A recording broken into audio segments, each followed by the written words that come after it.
নমস্কার, আমি অনুময়।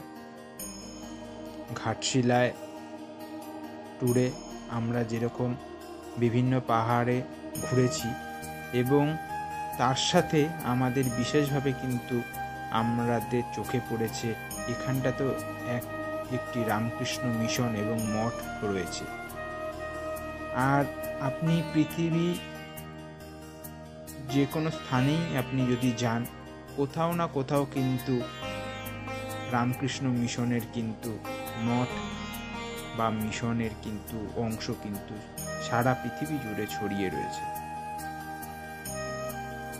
তাই ঘাটশিলা অঞ্চলেও কিন্তু এই রামকৃষ্ণ মিশন দেখে আমি সত্যি মুগ্ধ হয়েছিলাম। কারণ আমরা রহরা রামকৃষ্ণ মিশনের পাশেই আমরা থাকি, আর এই মিশনের যে কর্মকাণ্ড সেই দেখেই আমরা সাধারণত অভ্যস্ত। আর চারিদিকে এই মিশনের যে উন্নয়ন সেগুলো আমাদের চোখে পড়ে। 1897 সালে 1 মে রামকৃষ্ণ পরমহংসের প্রধান শিষ্য স্বামী বিবেকানন্দ রামকৃষ্ণ মিশন প্রতিষ্ঠা করেন।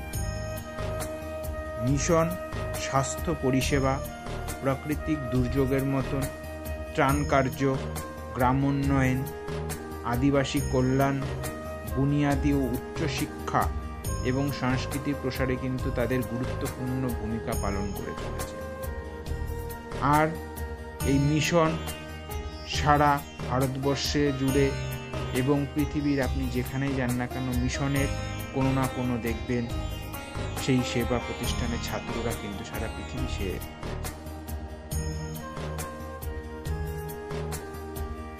আর এই রামকৃষ্ণের এবং বিবেকানন্দ সারা জায়গায় কিন্তু তাদের বাণী ছড়িয়ে রয়েছে।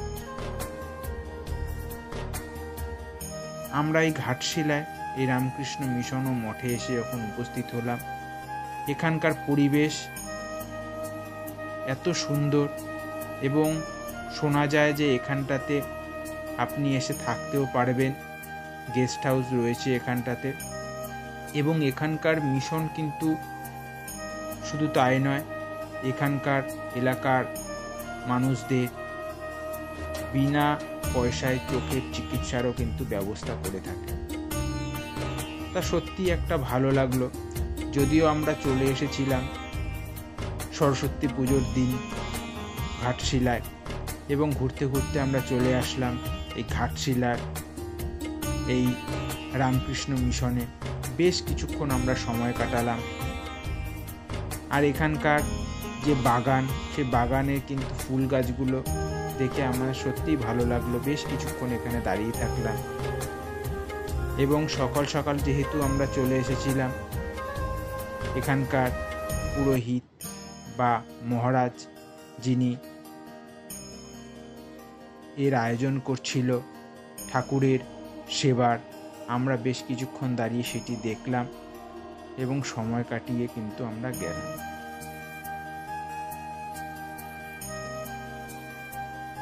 আর আপনারা যদি কোনোদিন ঘাটশিলায় আসেন, অবশ্যই এই রামকৃষ্ণ মিশনে অবশ্যই আসবেন।